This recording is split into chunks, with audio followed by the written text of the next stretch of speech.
Well, we all know recently OJ Simpson has, passed away, and OJ Simpson don't have to worry about people messing with him no more. But it's not over with OJ Simpson. Now, OJ's executor in his will has pledged to make sure that the family of Ron Goldman, who was still owed over $100 million from Simpson following a wrongful death judgment, receives zero. I mean, nothing at all from Simpson's estate. Now, Malcolm LaVerne, it says Simpson's lawyer told the Las Vegas Review, he said that he was flummoxed that the football star turned accused, and he was accused of murder, but he was found innocent. And that's what we all need to keep saying to them folks.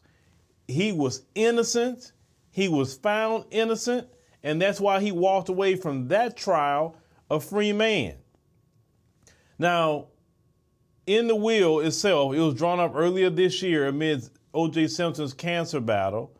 It said that he would take the job as executor very seriously, and that apparently includes preventing the Goldman family from seeing any of the money Simpson has owed them since 1997, when the civil trial jury awarded the Goldmans $33.5 million with interest, and with Simpson only paying a small fraction of the penalty. The judgment owed, has ballooned to over $100 million. If they filed Simpson's death, they say an attorney for the Goldmans said the family would examine the situation with lawyers and determine whether to pursue the money owed from Simpson's estate, something LaVerne has promised he will fight at all costs. He said, it's my hope that the Goldmans get zero. He said that them specifically, and I will do everything in my capacity as executor or personal representative to try and ensure that they get nothing. As Simpson's final will was only filed Friday, LaVerne said that he can't make a predication right now as to what the value of the estate is. Said the lawyer also revealed that Simpson was first diagnosed with prostate cancer several years ago, and though it went into remission, the cancer returned in recent months before Simpson died in hospice care at his Las Vegas area ranch last week, as we know about our brother O.J. Simpson.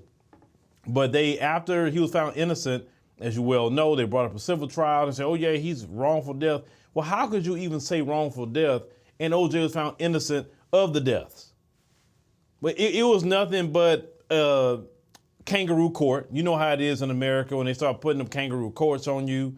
You know, when they start putting those, I'm white and I say so type of trials and rules on you. But O.J. say, man, forget that. What O.J. did, he had a rule. You can only pay me in cash. You can't pay me through no bank. You can't do no wire. You can't do nothing like that. I need cash. O.J. also had multiple LLCs where he could pass money through and his name wasn't on there. Even O.J.'s home, he had leased his home, but his daughter Arnell was in her name. So O.J. was smart that he did not let them people get his money. They couldn't touch his NFL pension. His NFL pension, he was getting $300,000 a year until, of course, he passed away. Now his NFL pension stops because he passed away. But the Goldmans, they get nothing. They thought they was gonna get a bag out of O.J. and O.J. say, it ain't happening. And you know why he did it that way? Because he had got legal counsel how to legally do that. So you see? So O.J. wasn't worrying about none of them. And shout out to O.J. O.J. didn't owe them a dime for nothing. These people still mad about O.J. After all these years. They're still talking about O.J. Now they talking about, we're going to put out some new documentaries about O.J. Why? So he can't speak against it? He can't speak anymore? He can't defend himself? Now you're going to be a coward and why didn't you put out the documentary when O.J. was alive? When he could have easily refuted it or agreed with it, one of the two. Or gave clarification to something you're putting out. That's what these people do. You see, you have to understand, they are liars. And anything, if they speaking to you, just assume they're lying until you double and triple check what they say. I'm telling you, that will be the best way, especially for us as black people. When they speaking on another black man or woman, you automatically just assume they're lying until you find out that if it's true or it's not true. It's just that simple. But they don't no, if anybody should get something from O.J.'s estate, it should be his children. That simple. Nobody else. Because you're sitting up here trying to come up off of your son. Now, the deal is find out who really took the life of his son. That's what needs to happen.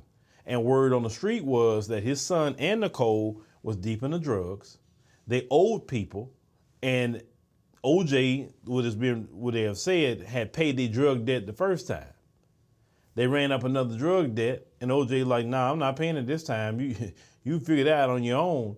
And if you in that time period, if you don't pay your drug debt, then they're gonna come see you. That sounds about right, because there are many people, even at the same restaurant where Ron Goldman worked, that got into the drugs.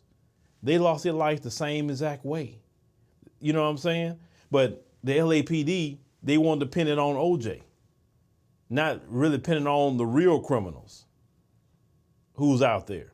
Because 9 times out of 10, the LAPD was probably covering crimes for the drug dealers and the things like that. We know the LAPD was the most corrupt police organization ever, definitely in the 80s and 90s. And you still hear word about at least the Los Angeles County Sheriff's Department. You remember Sheriff Villanueva out there and all his corruption and all the racism and open white supremacists that's running around the LA County Sheriff's Department? So has it really changed out there? No, not at all. But I hope they don't get a dime. I'm with OJ on that, because OJ was innocent, and nobody should get money from an innocent man for a crime he did not commit.